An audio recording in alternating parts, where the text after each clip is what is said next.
Going to talk a little bit more about 1994, because this stands out as a very memorable year, mainly for the wrong reasons.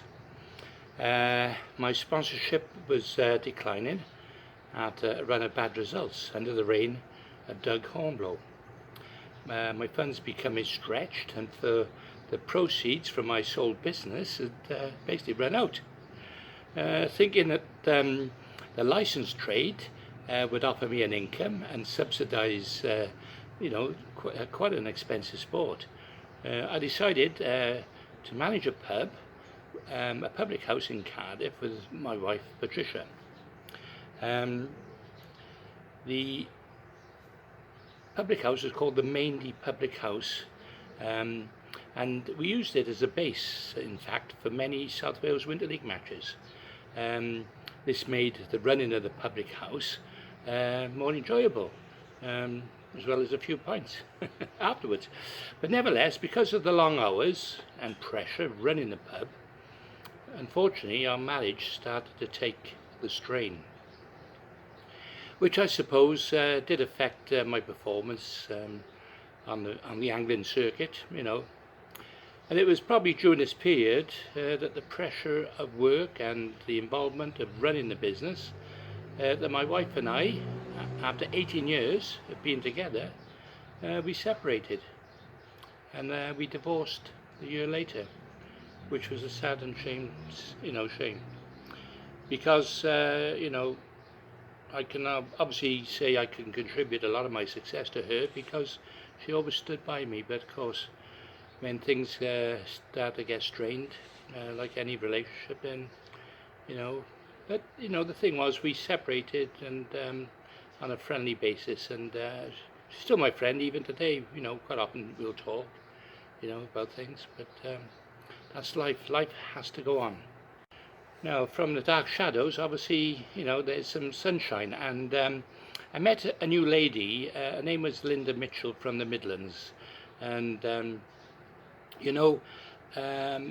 She liked fishing as well. She didn't mind coming, and anyway, I pursued my long time ambition of actually moving to the Midlands, into England, and in particular to an area that I enjoyed my river fishing, which was the Warwickshire Avon at Evesham. So anyway, we bought a small cottage on the river, and it was my dream house. It was a stone's throw away from the most popular river in the country, in the Midlands, and where big events were being held on a regular basis. So I thought, yeah, this is fantastic. Linda's family was from the Midlands, so for her it was easy for her to move from Cardiff up to the Midlands. So I left my Wales, my country of Wales, to pursue better things in the Midlands, in Evesham. Yeah. So anyway, this cottage. It was a small one, but it had 2 bedrooms, but it also had the advantage of a large garden and a garage, which on the grounds, which later we purchased a 6-berth static caravan, and this gave me the idea of renting out to anglers, also the spare room as a guest house, and also the static, which would obviously help to subsidise our income and allowing me, of course, more time to go fishing. So, it was all looking good. Now, fishing the river on a constant basis at Evesham, plus a Twyford farm just outside the town, gave me great pleasure. Winning a few competitions was also a bonus. Also, the guest house was bringing in a small income. But really, it wasn't enough to subsidise my fishing. So with my experience with the tropical fish business, we both decided, Linda and I, to approach Twyford Farm to see if we could maybe set up a little business within the farm complex. And therefore, we both decided we went to see a Mrs. Vince May, May Vince, that's right, from the Twyford Farm Garden Centre. And at the time, she was running all the matches, so I was pretty friendly with her. and we asked, could we open a pet and a tropical fish shop there? And kindly she agreed, and the shop soon became busy and profitable, and soon gave me the funding to pursue my fishing even more. Of course, the added bonus was the river run at the bottom of the farm, so making the Wednesday matches was most convenient for me, because they used to have regular Wednesday matches there.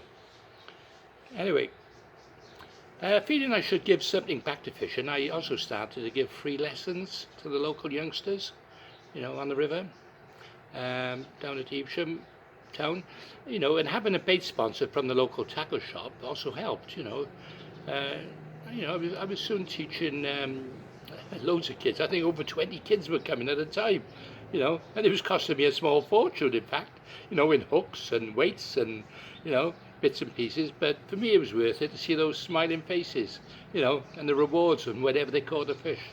Reminded me of when I was a kid, It was fantastic. There you are. But it was also the year that I relaunched my gold medal groundbait range, because the company in Norwich seemed to dwindle, and as I said, using the ingredients, which British ingredients, to subsidise a lot of the continental agreements, I blended a variety of mixes and produced similar mixes to the continental groundbaits, but with a difference. If you want to go pop up to my website, you'll see what I mean. It's www.goldmedalgroundbaits.co.uk. I was finding it difficult also to find ingredients that the French and the Dutch and the Italian counterparts, when it comes to leam. So I substituted molehill for the leam in some of my groundbaits. Aniseed also for flavouring was very good. Curry spices, using a lot of sweeteners such as molasses and vanilla. I did produce a very good range. And W.B. Clark's, who was the main major Midland wholesaler at the time, took on the product range. And using an old potato warehouse at Twyford farm, that was cool throughout the year. Also ideal for finding it for mixing and blending and storing. So everything was perfect, really come together. Yeah, so things were going pretty good. The following year we were off to Finland, and I don't know whether the boys fancied their chances, but looking at it, it looked quite a hard venue, because it looked like one of their big shipping canals, and similar to what we've already experienced in Holland. So, but that was to come. As I say, everything was running great. Business started to pick up. Plenty of time to go fishing. Met a new partner in my life. So I thought, yeah, things can't get any better. Funny how things change, isn't it? Funny how life. Anyway, more about that later on in the vlogs. But the next time I'll talk about Lappeenranta in Finland, where the Welsh boys, what can I say? I don't think they were there for the fishing, put it that way. See you on the next one.